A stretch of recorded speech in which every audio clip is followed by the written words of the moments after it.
Pengertian pengawetan iradiasi.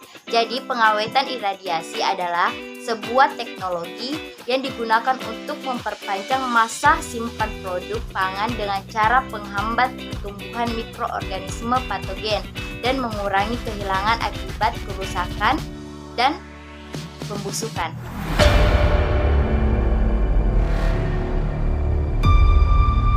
Prinsip pengawetan pangan dengan iradiasi. Yang pertama, iradiasi adalah suatu teknik yang digunakan untuk pemakaian energi radiasi secara sengaja dan terarah. Yang kedua, pada proses pengawetan bahan pangan dengan iradiasi digunakan radiasi berenergi tinggi agar menimbulkan eksitasi, ionisasi, dan perubahan kimia pada mikroorganisme. Yang ketiga, jenis iradiasi pangan yang biasa digunakan untuk pengawetan pangan adalah radiasi elektromagnetik seperti radiasi partikel A, beta, dan gelombang elektromagnetik Y. Dan yang terakhir, dua jenis radiasi pengion yang umum digunakan adalah sinar gamma yang dipancarkan oleh radionuklida kobalt-60, cesium-137, dan berkas elektron yang terdiri dari partikel-partikel yang bermuatan listrik.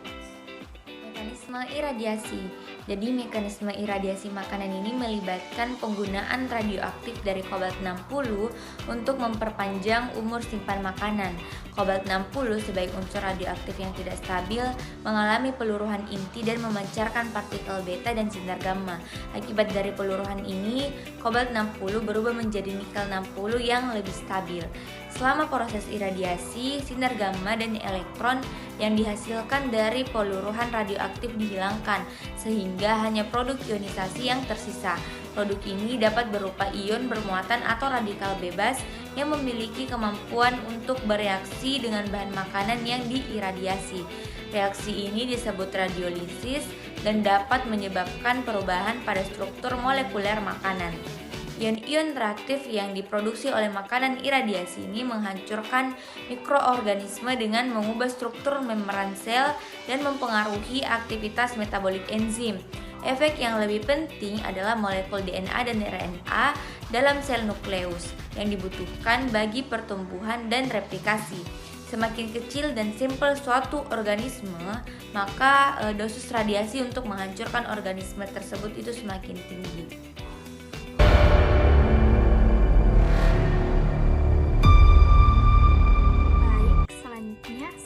Menjelaskan tentang dosis iradiasi.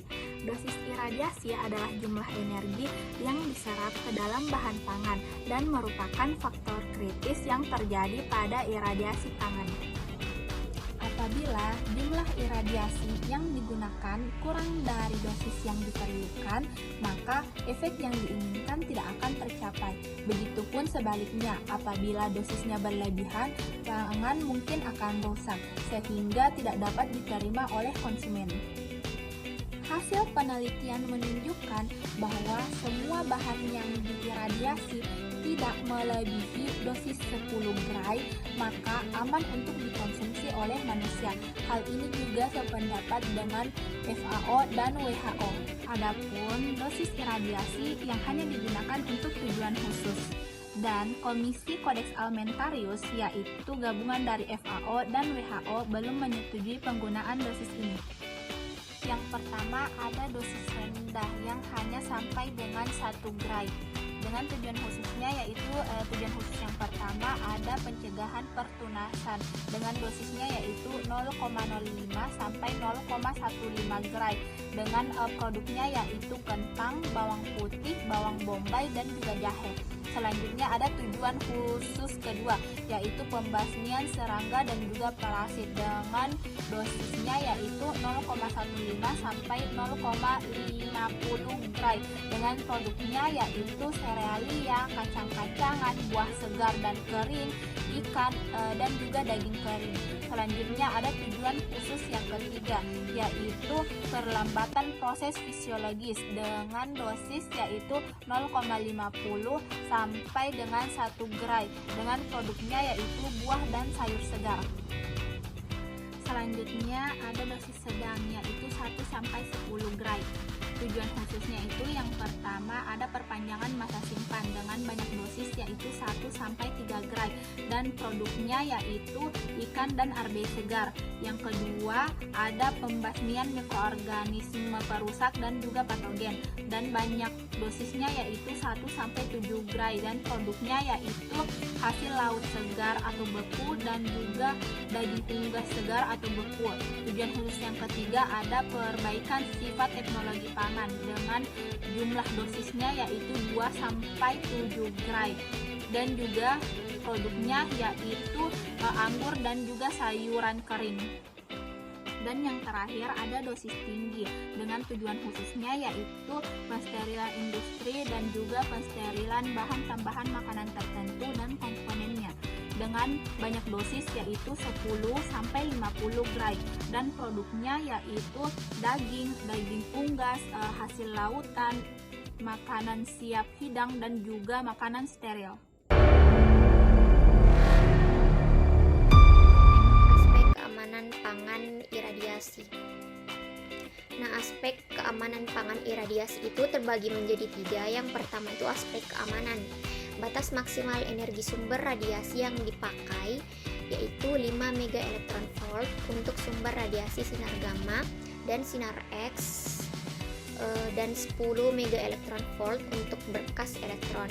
Sinar gamma dari 60 kobalt mempunyai energi maksimal sebesar 1,33 mega elektron volt, sedangkan 137 cesium hanya 0,66 mega elektron volt. Yang kedua itu aspek kimia. Senyawa kimia yang terbentuk akibat iradiasi bergantung pada komposisi kimia bahan pangan yang diiradiasi dan jumlahnya meningkat sesuai dengan bertambahnya dosis. Energi yang diserap oleh pangan yang diiradiasi jauh lebih sedikit daripada energi yang diserap oleh bahan pangan yang dipanaskan. Akibatnya perubahan kimia yang disebabkan oleh iradiasi secara kuantitatif lebih sedikit daripada perubahan karena pemanasan. Yang ketiga itu aspek toksikologi. Uji toksikologi dilakukan dengan uji coba pada hewan percobaan dan bahkan pada manusia sukarelawan untuk meyakinkan keamanannya. Dari hasil toksikologi menurut Doreslin 1973, pada setiap makanan yang diiradiasi tidak menunjukkan pengaruh yang merugikan pada hewan percobaan yang disebabkan oleh pemberian bahan pangan yang diiradiasi.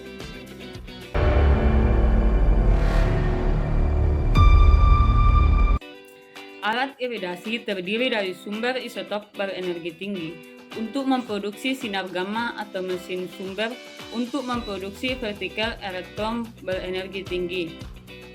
Dalam operasi, sumber dinaikkan dan makanan kemasan dimasukkan pada konveyor otomatis dan dilewatkan melalui area radiasi pada jalur yang berbentuk lingkaran. Sumber isotop membutuhkan material Hadron system yang lebih kompleks daripada yang dibutuhkan mesin sumber atau making source. Making source adalah akselerator elektron yang terdiri dari katoda yang dipanaskan untuk menyuplai elektron dan sebuah evaporator tube di mana elektron diakselerasi oleh medan elektrolatistik voltase tinggi, baik elektron yang digunakan langsung pada makanan atau target tertentu. Material dibombardir untuk memproduksi sinar X.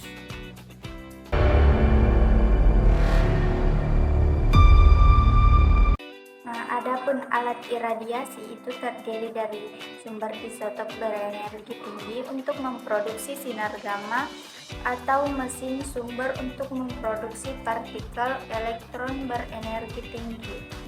Dalam operasi, sumber dinaikkan dan makanan kemasan dimasukkan pada konveyor otomatis dan dilewatkan melalui area radiasi pada jalur yang berbentuk lingkaran.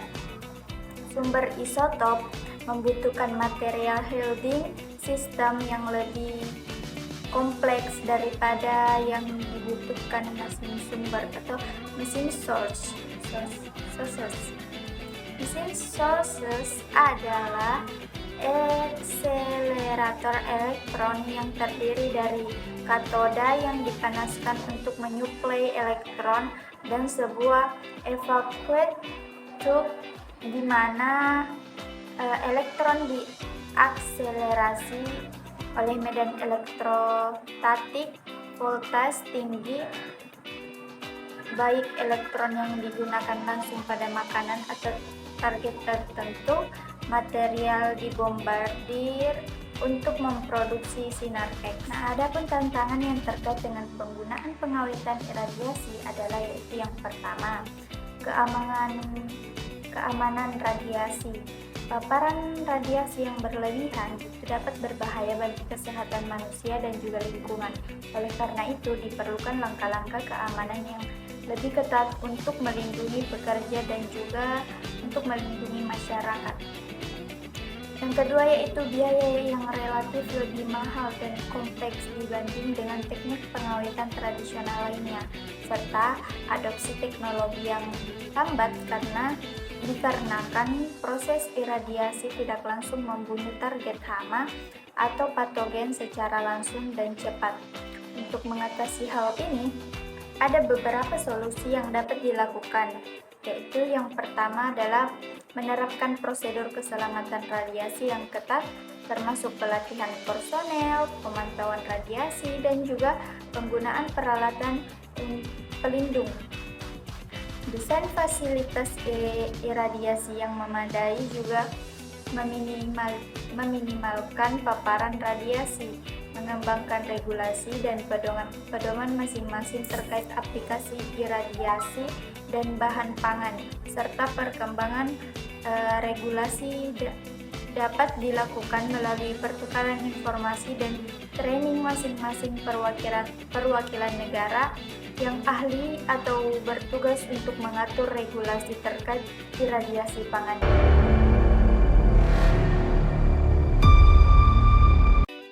Selanjutnya itu adalah perkembangan makanan iradiasi di Indonesia, di mana peraturan yang berlaku di Indonesia adalah Undang-Undang Nomor 7 Tahun 1996 tentang pangan dan dijabarkan ke dalam Peraturan Pemerintah Nomor 28 Pasal 2 Tahun 2004 tentang keamanan pangan, mutu, dan juga gizi pangan.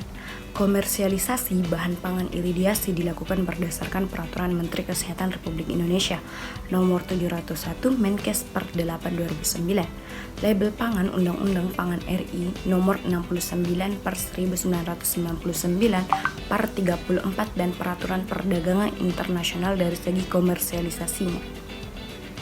Pemerintah telah menetapkan makanan iradiasi dalam kemasan harus diberi label dan bertuliskan Radura, disertai tulisan yang menyatakan tujuan iradiasi, seperti bebas serangga, masa simpan diperpanjang, bebas bakteri patogen, atau pertunasan dihambat. Badan Tenaga Nuklir Nasional atau BATN sedang mengajukan uji toksisitas serta mendapatkan izin clearance dari Badan Pengawasan Obat dan Makanan atau juga BPOM terhadap berbagai jenis makanan siap saji hasil radiasi. Makanan siap saji yang mampu bertahan sampai berbulan-bulan dibutuhkan untuk berbagai keperluan militer, bantuan bencana alam, dan lain-lain.